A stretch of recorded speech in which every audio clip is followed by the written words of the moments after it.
Hey folks, Brian here. I just want to thank you guys for listening and also contributing to the show in your various ways, whether it be through emails or likes and follows or reviews or in some cases monetary donations. I want to thank each and every one of you.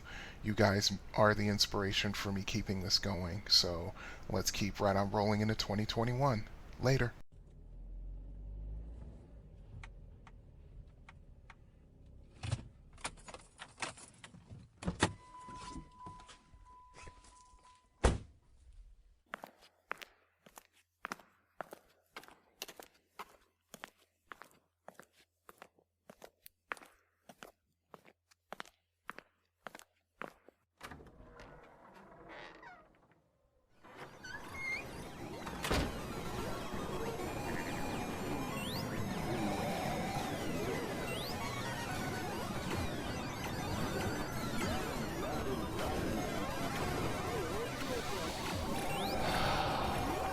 I'm home. Welcome to the Confessions of an Arcade Addict podcast, an introspective look at video gaming from the classic era to the modern day. Now here is your host, Brian. Hey folks, what's going on out there? Brian here, and this is episode number 34 of the Confessions of an Arcade Addict podcast. First of all, I want to wish everybody a happy new year, and I hope that your Christmas was good. Things were okay here. I've basically been resting when I've had time off from work because the last couple of weeks have been pretty crazy, so usually it takes me like a day to sort of recharge the batteries, if you will. Let's see. Gaming wise, I'm still doing the usual things. I'm playing Elite Dangerous. I got back into it thanks to one of the people I follow on Twitch. He goes by the name of Buana. He is a streamer. He's been one of the original streamers back before when Twitch was Justin.tv back in the day. And he's been streaming for how long? What, 14 years or something like that? Some ridiculous amount of time. But yeah, so I follow him. I donate to his stream. I got to see a nice holiday stream with him and his wife, where his regular donators, basically gave him quite a bit of money and did a whole bunch of donation things as well. And a lot of subs were purchased, and also new subscribers to his channel and everything else. So yeah, it was a pretty good time. New Year's, same thing. I've just been relaxing, playing my games. Basically got a rotation of Star Trek Online and Elite Dangerous right now. I haven't been doing too much else because nothing else is really grabbing my fancy. Um, let's see. I think, what was it? I think the 30th, both Pinball Pete's and the arcade in Brighton put up notices on Facebook about they were reopening, so they probably have gone back to regular hours. The prior week, Pinball Pete's was asking for donations to keep everything running because, with COVID doing what it's been doing and our governor shutting the state down, not to the extent like over the spring and summer of this past year, but enough to where the small businesses really are feeling the pinch now. Um, they went and they asked for donations and so forth. If I wasn't in a bit of a financial situation right now where I'm trying to get a car and I'm about to change jobs, I was thinking about doing a donation, but I couldn't really justify it. I'm waiting for the stimulus check. That's what's going to probably get me to uh, put down a down payment on a car and possibly the insurance and all that kind of stuff. So right now I'm in a holding pattern financially. The good thing is that yeah, I'm about to change jobs. By the time you hear this, I've already probably started the process with the job I'm working at, putting in my notice and all that kind of stuff. So we'll see what happens from there. I do have plans on going up to the arcade in Brighton as soon as I'm able to. Probably after I get a new job, or excuse me, get a new car, and get everything on routine and get a nice routine going with the new job that I'm going to have. So, as always, stay tuned. I still have full plans this summer on going to Chicago once things have settled down in the case of the pandemic, which probably won't happen in, I would say, probably late spring at the earliest. It's probably going to be through the summer, but I'm trying to be optimistic about it. Um, as a matter of fact, with my new job, I was told that the vaccine will be made available, but it's optional at this point. Pretty much am going to figure that it's going to be mandatory probably a few months from now once the all the kinks are worked out with the vaccines and whatnot. There are two vaccines now. There's a third one coming. I think there's another one or two behind that. So I think by early spring to mid spring going into summer, I think as a nation we will be in much better shape. Okay, but enough of that. Let's see. I do have an email. I opened up my email account about 15 minutes ago and I saw we had one. And I'm glad that I have one because it's the first one I've had in a while. And it is, of course, from the regular contributor to this show by the name of Mike Stewart. And he says, "Hey Brian, me again. Just listened to episode 32 and noticed your comments on the Coleco. I got a Coleco console around 1983 or so for Christmas, and as I've said before, it was the Donkey Kong graphics that caught me. Yeah, Mike, it was a lot of people that saw that game and they immediately went and bought it. Like I said in episode 32, um, I wish that I had gone ahead and asked my mother to get me a ColecoVision, but I was faithful to Atari, and my my faith in Atari cost me. But anyway, to continue. Though another point in its favor was the Atari module sold separately to play 2600 cartridges. The Atom computer was ostensibly another reason, but that was left behind as an option when I got my Commodore 64. Yeah, the Atom had promise, but then it went right down the tubes. I think the failure of the Atom, along with the crash in 1983, really is what seriously did the ColecoVision in, and that's just too bad. To continue. Though I will state that the ColecoVision joysticks were pretty lame, this was due more to their shape than their reliability, unlike the Atari 5200s. Yeah, tell me about it, Mike. Yeah, the reliability of 5200 joysticks was pretty bad. I'm trying to remember. I think I replaced two or three joysticks through the years that I had my 5200 because buttons wouldn't work or the joystick would just fail. So yeah, I get it. However, the Coleco did allow for the use of regular Atari joysticks as well as third-party ones. Weird that the 5200 didn't follow suit for their own product. Yeah, it was weird. I agree with you. To continue. Anyway, keep up the good work, Mike. P.S. I recently bought my wife one of those joysticks that have RCA plugs for the TV and comes with dozens of built-in Atari games from back in the day. She hasn't played it, but I was wondering if you had any opinions about the games and their quality vis-a-vis original 2600 versions. I haven't used those things personally, but I remember seeing them in GameStop and on sale in like Target and Walmart and Meijer and stores like that, and always wondered what if they were any good. They actually use screenshots. I think they're actually okay, but I think the better bet is to actually just plunk down money for an Atari Flashback at this point. I think they're up to Flashback 9, and I think the number of games is like, 130 or thereabouts, including prototypes that never got released, so that's just my opinion.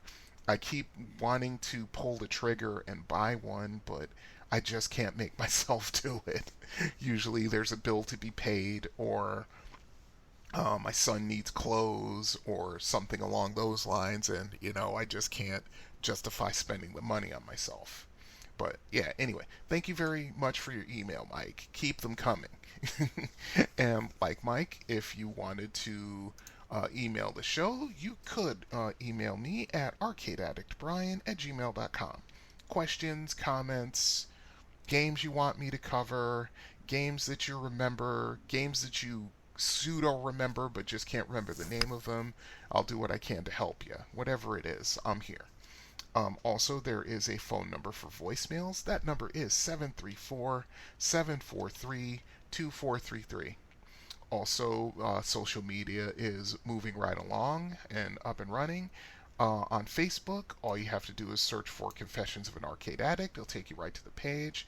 There is a discussion group that goes along with that.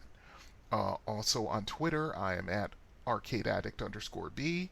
On Instagram, I am at arcadeaddictbrian, and Tumblr is tumblr.com/blog/confessions of an arcade addict.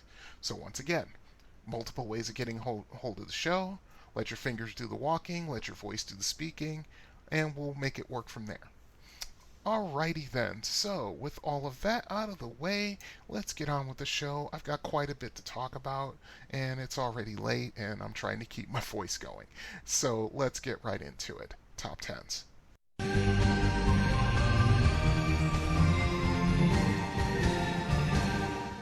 Top 10s, Colecovision games. Hey Mike, Christmas came a little late for you, but here you go. Okay. By comparison to the 2600 and 5200 top 10s, this was easy. Even though I didn't own a ColecoVision personally, I played a lot of games on it, especially when I was able to go to the video connection, use them as a resource and stuff like that. I've already told the story, I think in episode 10? Either episode 9 or episode 10. Yeah, go back in the archive and it'll be there. I told that story. My cousin got ColecoVision in 1983, I think. So every time that I went over his house, which was, I'd say probably about once or twice a month, because, like I said, my mom and his mom were best friends. So they were really close friends. So, he was a surrogate cousin. So yeah, I mean, the kids would have sleepovers, and the adults would, be upstairs and, doing all the adult things, drinking, smoking, playing cards, talking all kinds of crap about a bunch of things, that kind of stuff. And we would be downstairs in the den of his house, which actually faced out onto Lake Forest, which was it was actually a really nice house. And yeah, we would all just stay up late and play games and, do all that kind of stuff, listen to music and, that kind of thing. It was fun. Those sleepovers were really cool. But yeah, when he got a ColecoVision, yeah, I was all about it, and I would constantly, if he wasn't playing it and I was, playing along with him, I was constantly asking to play his ColecoVision because yeah, I loved the Donkey Kong thing. So yeah, let's get on to the top 10s. Once again, no particular order. I just put them in order as they came to me, and I, gave a little bit of a description of each one and what I felt about it. So here we go. We might as well start off with the killer app, Donkey Kong. Like I said, when I talked about the ColecoVision in home systems, this was the killer app, and it's what helped launch the ColecoVision and put it on the map as a serious contender. It already had better graphics than the Intellivision, never mind the Atari 2600. The 5200 was more of a competitor, but ColecoVision already had their hooks in the video gaming market by the time the 5200 came out. Donkey Kong was fun and very close to the arcade, aside from one big difference. One of the levels was missing, and I loved playing the game immensely. And anytime I went to the video connection, and I'd play either that or a couple of the other games I'm about to talk about. But yeah, I always liked playing Donkey Kong. It was so much like the arcade, maybe a half step down from the arcade, and it would be closer if it wasn't missing one of the levels, but it was what it was. But still, it was fun to play. Gateway to Apshai. This is one of the first action RPGs I ever played. As a matter of fact, I think it's one of the very first action RPGs ever made for a home system. I mean, you could call Adventure for the 2600 an action RPG, I guess, but no. I mean, this had statistics, and different things. Along with Treasure of Tarman for the Intellivision, this was my favorite game to play at the Video Connection. But while Treasure of Tarman was more of a traditional D&D game, Gateway was all action. You were a warrior with basic armor, weapon, and shield, and you wandered around dungeon levels encountering monsters and traps and finding treasure to increase your score. Um, Better armor, better weapons, magic armor, magic weapons, spells on scrolls, and things like that. The game was fun, but it certainly wasn't easy, especially once you got down to levels where the dreaded Black Mamba was, which was basically a gray snake that, you know, moved extremely fast, and if you didn't have the weapons to damage it and the armor to survive its attacks, you were toast. That's just what it was. And I mean, I recently saw a video on YouTube about a guy who was basically trying to set some sort of record with Gateway to Apshai, and he was going through it, and he knew what items were trapped, where most of the traps were, how to deal with certain monsters and so forth. Lots of fun. Wonderful game. Severely underrated, as a matter of fact. One of the best action RPGs to ever be produced by anybody. And that's just how I feel. Mr. Do. Now, I gushed about Mr. Do in a previous episode, the arcade version, and this was, again, a half step behind the arcade as far as, how the game looked, how the game played. It was great. It was fantastic. When this came out, I was constantly asking to play this at the Video Connection. Um, I'm like I said, I'm a massive fan of Mr. Do. I much prefer it over Dig Dug, and I was pleasantly surprised to see this game was an excellent translation, and it is. Okay, Pit Stop. This game, this is where I first encountered Pit Stop. I mean, I would get much more into the game when I got it for my Commodore 64, but this is where I first got it. This was a great racing game, and to my knowledge, the first game where you actually had to use uh, strategy, tire management. You had to drive a certain way to manage your tires so they didn't break down, so that the tires didn't blow up on you and end your race. And then when you got into when your tires were worn down, I think it would go from like blue to yellow to red. When your tires were red, you were running the risk of having a blowout. So you would have to go into the pit stop, and of course you had to do fuel management as well, because you were running. It was just like a Formula One race in a way, but with 1982 ColecoVision graphics, it was great. As you put in laps on the track, your fuel would run low and your tires would degrade, and you'd run the risk of a blowout, like I said, which might just end your race. If you were lucky enough to have a blowout near where the pit stop was, you could actually limp your car into the pit stop and actually change your tires and stay in the race. The trick in this game was to build up enough of a lead so you wouldn't lose your place in the race after your pit stop. That was the goal. You had to win that race, and I think they had like a Grand Prix mode where you'd run multiple races. But yeah, I mean, each track you ran, it was a different strategy as far as fuel and tires went. I mean, this game was sneaky complicated. It really was, but it was fun. Time Pilot. This is another great adaptation of an arcade classic. I mean, it wasn't 100% perfect, but like I said, another half step behind where the arcade was. Of course, it wasn't as smooth as the arcade, but it was still good enough. It was still a great game to play if you had a ColecoVision. Let's see, BC's Quest for Tires. Yeah, this is a quirky game. The game, of course, is based off the popular comic strip in the 70s and 80s. Um, it was a fun game to play, but it didn't catch my interest for very long. Um, you had to figure out a way to get to save your girlfriend. I forget what the main character's name is. I think his name was actually BC. But yeah, you had to figure out a way to get through various obstacles and things like that.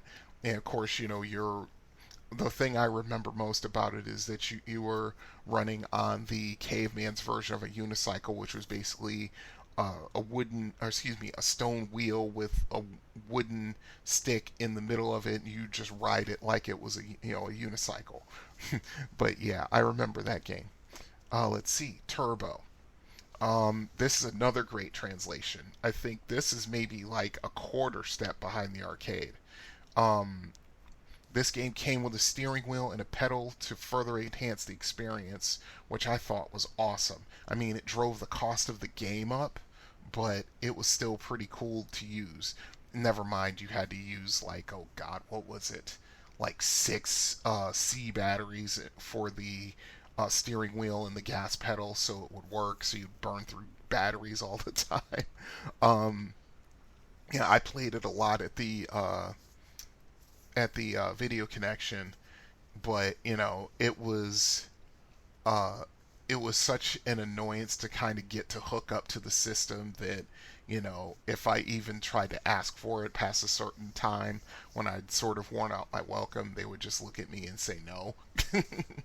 But yeah, it was, like I said, about as close to the arcade game as Colecovision could get. Like I said, maybe a quarter step behind the arcade. Let's see, Venture. The funny part about this game, I played this game before I actually played the arcade game at Wizards Arcade in early 1982, before that arcade burned down. Um, it was interesting because it was kind of like playing D&D, but it was an action version of D&D. It was interesting, but it got really hard really quick. That's what I remember most about it. Let's see. War games. Oh, this game, even though it took the name from the classic movie, which came out in what, 83? Um, but this game was great. It wasn't a pure translation of what happened in the movie, but it was a more of a video game graphical representation of the global thermonuclear war game that Matthew Broderick was, just turned everything on its ear trying to play. You use ICBMs, submarines, bombers, and killer satellites to intercept incoming missiles and aircraft, and I think other submarines before they can launch their bombs or their missiles and destroy cities. It was complex. It was really complex to play, especially when you got to the higher, or you used, excuse me, you played on a higher difficulty. But yeah, once you got the hang of it, it was a lot of fun. And Donkey Kong Jr. Um, as I've said before, I wasn't a massive fan of this sequel to Donkey Kong, but I mention it here because I do remember playing it a few times, especially at the Video Connection. It was well done. I'd say, once again, probably like a half step behind the arcade version, but it wasn't really my cup of tea. I never really liked Donkey Kong Jr., which is kind of funny because I played Donkey Kong 3 more than I played Junior, which is weird. Um, but yeah, I mean, uh, but yeah, graphically it was right on a par with the arcade game. I mean, not as, of course, not as detailed as the arcade game was, but it still was a really good translation. That was the one good thing about the ColecoVision, is that they had excellent, and I mean excellent, arcade translations. Let's see, honorable mentions. Let's go down the list. Cosmic Adventure, Looping, Buck Rogers' Planet of Zoom, Frenzy. Oh God, Frenzy was a lot of fun. I mean, just one of the best translations they ever did. Ladybug, Cubert, Smurf Rescue and Gargamel's Castle. I put it here because I remember reading in Electronic Games Monthly that there was a trick to actually beating the Smurf game without having to go through everything. And I actually pulled it off one day. So I just place it there for that. And of course, ubiquitous Zaxxon. And that is, like I said, another excellent arcade translation. So yeah, those are my top tens.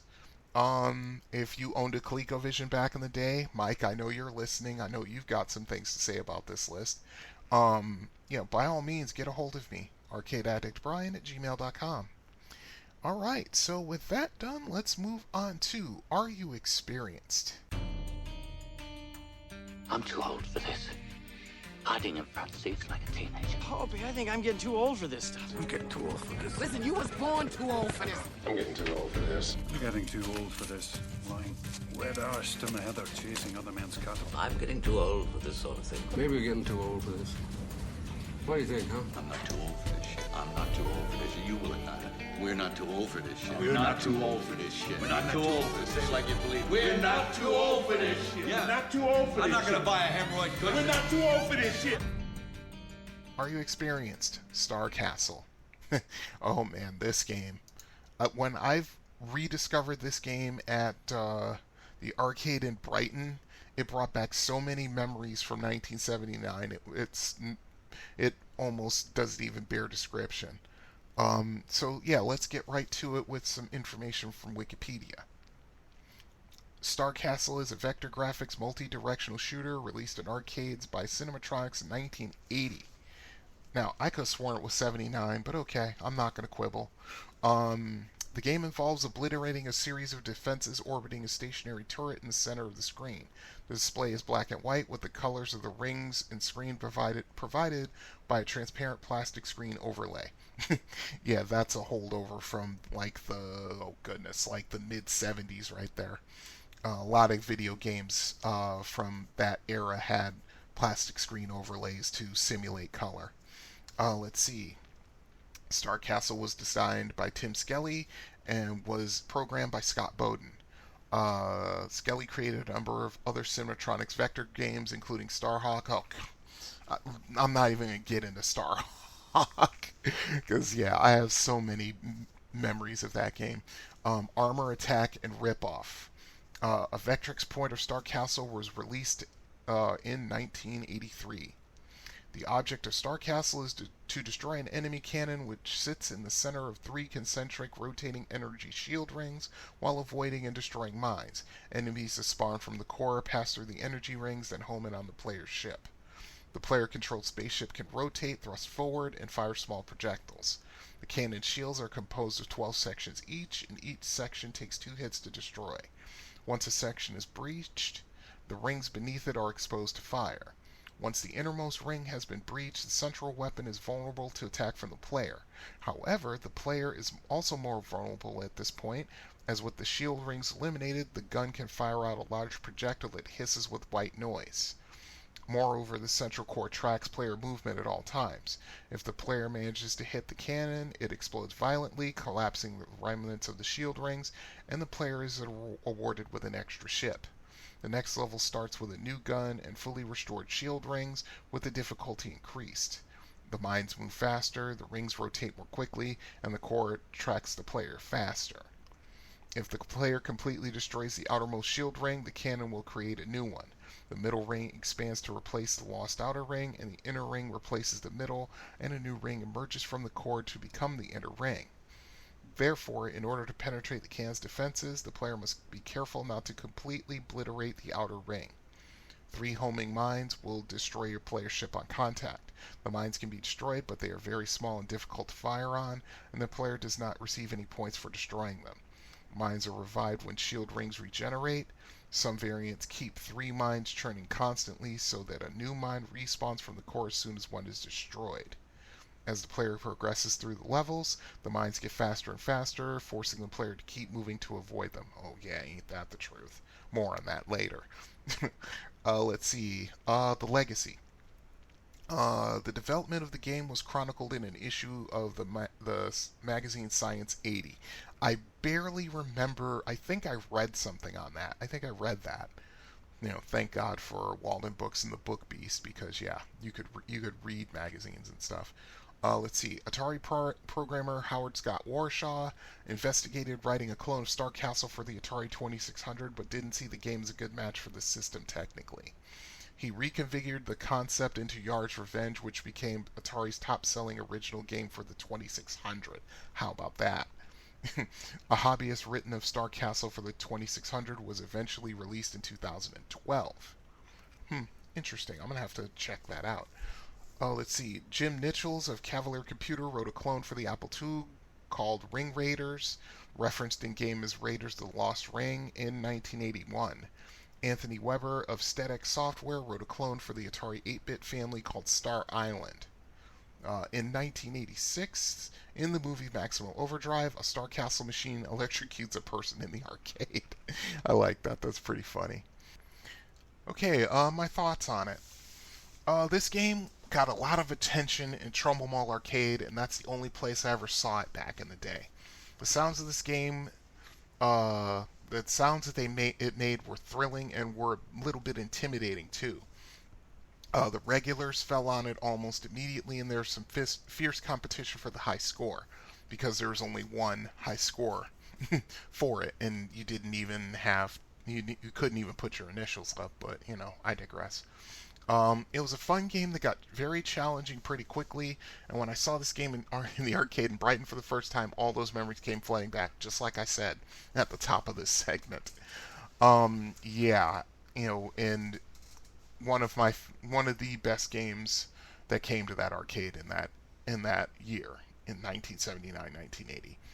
Okay, so with that said, let's move right on to time for some Stragedy.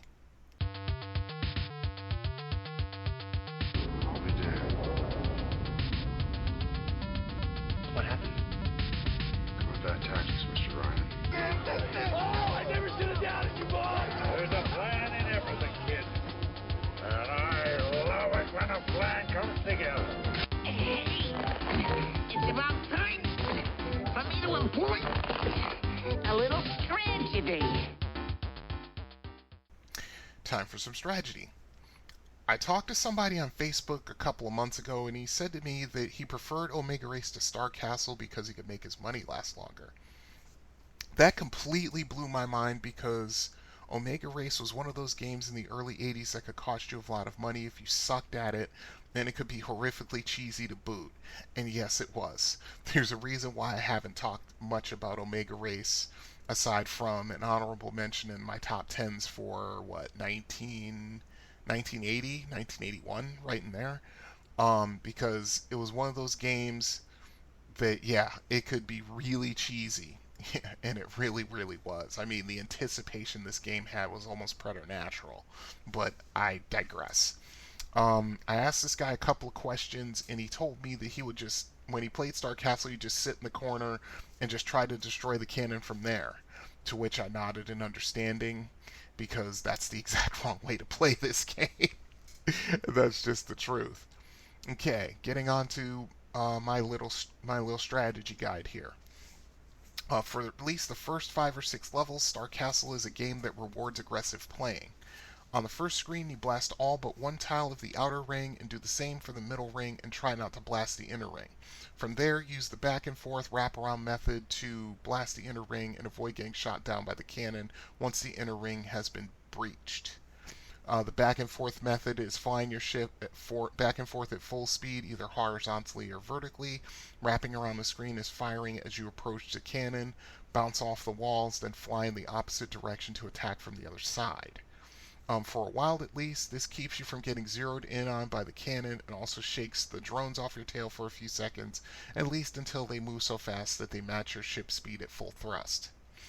After a little bit of YouTube searching, I saw a video where someone posted a score of over 49,000 points, which is really, really impressive. He used the vertical back and forth method for the first 6 screens or so, but then switched to a diagonal flying method once the drones matched his ship in speed. He would do diagonal flybys of the castle, cutting thrust for a second just long enough to turn his ship and fire on the castle en passant, then turn back and fly at full thrust to do it again when he passed the castle on the bottom, and so on. This served two purposes. It kept the drones on the screen to a minimum, because if a drone touches the castle, it goes back on the walls for a few seconds, and his skill was so good that he would fire on the castle only when the inner walls were exposed, and staying at or near full thrust enabled him to avoid most collisions with the drones, except for the head-on collisions which could not be avoided. As an aside, I will say that he must have been using an auto-fire, because his volley of 4 shots were just a little too perfect, and he was playing using an emulator. Most of the lives he lost were kind of unavoidable, and he put up a really impressive score. And I was really impressed by that. You know, it was one of those things where it's like, why didn't I think of this? Because it was just a really interesting way to play the game, and he really put up a really good score. I can only average about 20, 22, 23,000 on average. If I'm get any higher score than that, say 25,000 and up, I'm having a really good game and things are just breaking my way, because I didn't know about this diagonal flying method until I saw it, and then all of a sudden it's like, oh, I could be doing a whole lot better at this game.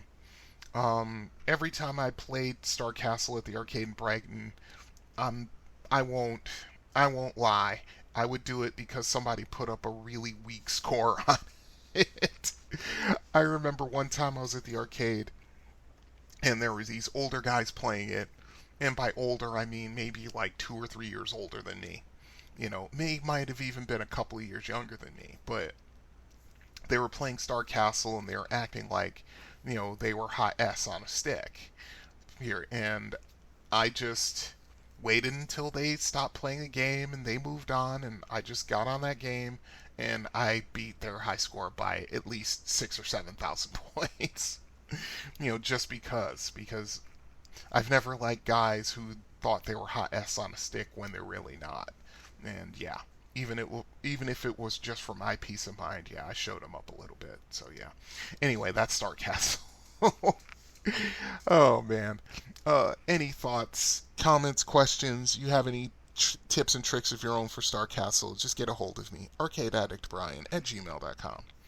Okay, folks. So let's get behind the wheel. Let's get in the passenger seat. Let's buckle up. Let's go on the road.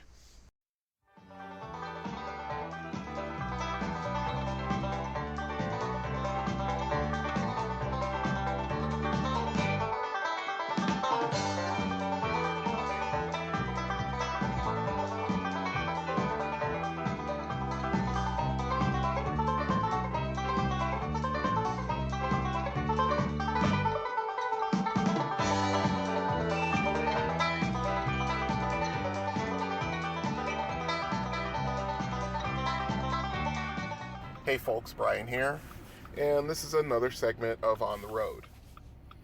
Something that happened to me yesterday that really boggled me, that I couldn't quite wrap my head around until I talked to someone about it later on.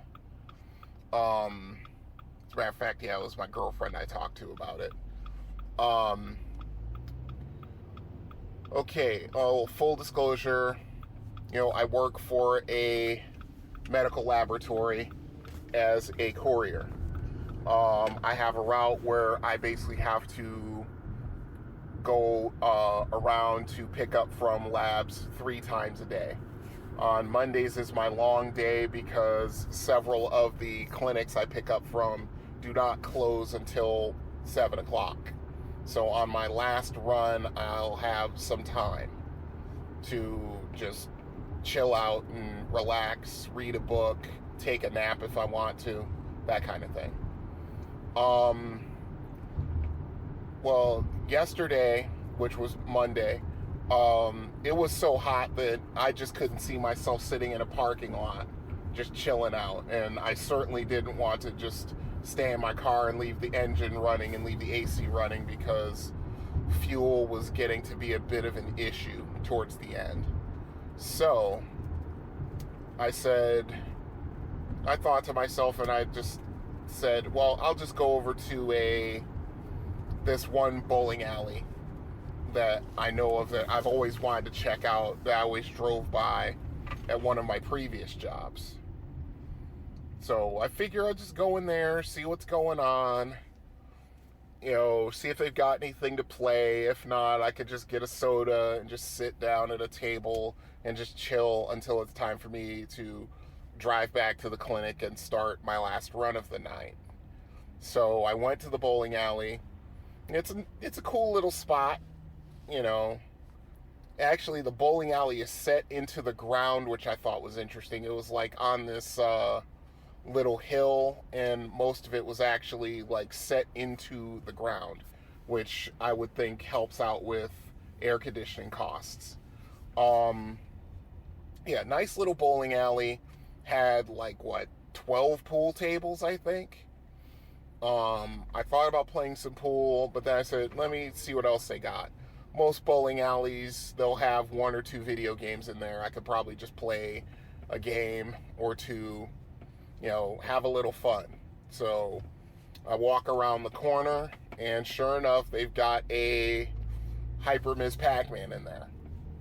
And I look at the high score. The high score is only 120,000. I'm like, oh, I could beat this easy. And so I went to the desk, got change for $1, and I throw in, once again, their machine is 50 cents, which really irks me, but at the same time, it's like, yeah, I get it. Whatever. So I throw in 2 quarters and I start playing. And that, I don't know what it's a combination of 2 things. But the first thing is that this Ms. Pac-Man must have been set on a real low difficulty level, because I found myself screwing up left and right, just trapping myself. I mean, when you play a Hyper Ms. Pac-Man, that's the one thing you need to watch out for, is not to trap yourself, which means, the ghosts of course are going to try to set you up, but they're at a severe disadvantage because they are just so much slower than a Hyper Ms. Pac-Man. You can basically just use your speed to outrun them, and get away from them if you need to. And most traps are not, are kind of easy to get away from. But this one, I trapped myself twice before I even reached the Peach stage, which is the 3rd level, which is really weird. And needless to say, I only got 60,000. Both times, actually, right around 60,000. And it was missing the turns in the maze, trapping myself, like I said, it was just like, I could see it coming, but it's like at that point when I trap myself, I see it coming, but I'm already committed to this path, and there's no getting out of it. Any kind of turn I could make to get out of it, I'd already gone by, and the ghosts have already gone by it in pursuit of me, and by that time, I trap myself and I lose a life. Okay, I'm back at the laboratory, so I will be back in a moment. Okay, I'm back. So, yeah, it really, really puzzled me that I could only get 60,000 on a Hyper Ms. Pac-Man when also I went to Pinball Pete's the night before and played their Hyper Ms. Pac-Man on a rather beat-up 25th anniversary Ms. Pac-Man Galaga machine, and still got 200,000. And I just couldn't wrap my mind around it that entire night. And it wasn't until my girlfriend called me while I was still on the road, and I was talking to her about it, and the solution sort of hit me. It sort of just smacked me upside the head to where I was like, oh, duh, no wonder. It just seems that I wasn't in the correct headspace. When I think about it, I get into particular headspaces when it comes to certain things. Like when it's just me, just doing my normal things and just being who I am, that's one mindset. When I leave to go to work, and by the time I get there and from the moment I clock in, I'm in a different mindset. And, when I go to an arcade, and I've got nothing else going on in my mind, it's a different mindset again. So I just realized that, I can't play games with any sort of real effectiveness if I'm in my work / get my job done mindset, because that's where my focus is. And apparently, as I get older, it's not so easy to switch focuses that easily. I think when I was younger, it was a different story, because I remember when I worked for public supermarkets on the northeast side of Melbourne, Florida. I remember, getting a break, a half-hour break, and there was a bar next door to the supermarket, and they had an asteroids machine in there, and I would go in there, play 1 or 2 games of asteroids, put up a decent score of like 60,000, 70,000, something like that, and then just go back to work and finish my job. And now that I'm, 50 years old, I'll be 51 later this year, apparently it's kind of more difficult to kind of go into a different mindset on demand, so to speak. It's just weird. It's one of those things you find out about yourself when you're getting older. It's just kind of strange. It still kind of messes with me a little bit. I'm like, how could I do so badly at Ms. Pac-Man when I've been playing the game ever since it came out in 1981, and of course you have a massive advantage with a hyperspeed Ms. Pac-Man.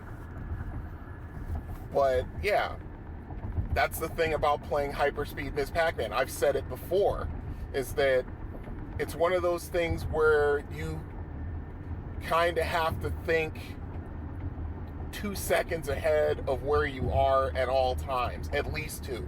Probably 5 when you're playing hyperspeed, because you basically have to keep an eye on the ghosts and where they're going and what they're doing and whether or not they're just going to their quadrants of the maze. And then once they do their little reversal bit, then they all start coming after you. Well, with the exception of Sue, of course, who is like completely random. I mean, when I think about it, there were moments in the games I was playing at the bowling alley where I used Sue's randomness to my advantage, because there were times where I basically was going to spots in the maze and the ghost had cut off all other avenues of escape except for one, and Sue was coming on that one. But because Sue is random and she'll just as likely turn away from you and go in another direction as turn towards you and kill you in such a situation. And there were at least 2 or 3 situations where I used that to my advantage in the game and was able to keep my game going. So yeah, it's just an observation I made about myself, and it's a little bit disturbing. But then again, it's just getting older. Your mental focus, it isn't what it once was, especially as a gamer when you're in your 50s, but it also can be compensated for by experience.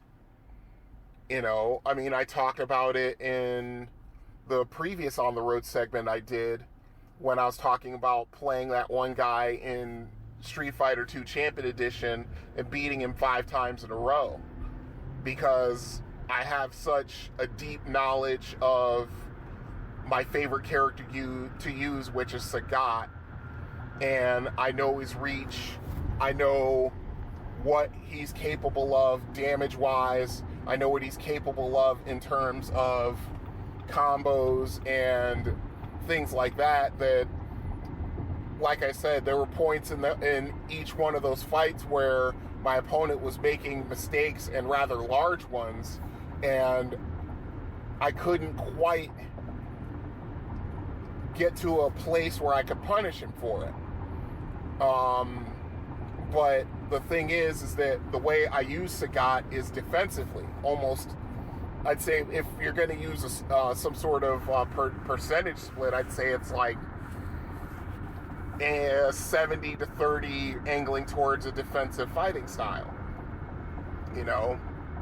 And the thing is, when people use like the Uppercut Brothers, as they're known, which are Ryu and Ken, and Sagat is in that brotherhood as well. But when you use Ryu and Ken against Sagat, it's like I said, you have to use his reach to his advantage, and that's what I did. But yeah, it's like I said, I could have ended some of those fights a lot faster if I had been a little bit more on my game that night. As it is, I still beat the guy 5 times in a row. I'm not bragging or boasting about it, but yeah, it does feel good. On the one hand, it's good to have some friendly competition, like I said before, but on the other hand, it was nice to know that I still got it. I could still beat people using Sagat the way that I've always used him, and it's a good thing that things still work that way. So anyway, so yeah, it's just a little bit bothersome to me that I was still in my, I'm in my work mode, if you will, and I couldn't quite get myself out of it long enough to, play and enjoy, a game on my break, that bothers me a little bit. I'll be completely honest about it, but at the same time, it's like, it is what it is. Build a bridge and get over it. So anyway, that's about all I've got for this segment of On the Road, and I'll see you guys in this segment at a future time. So until then, this is Brian saying good gaming, have fun out there, au revoir. This has been the Confessions of an Arcade Addict podcast. All music has been provided by Kevin MacLeod. You can find his music at incompetech.com. You can contact the show by email at arcadeaddictbrian@gmail.com, or you can call and leave a voicemail at 734-743-2433. Until next time, you have been listening to the Confessions of an Arcade Addict podcast. See you then.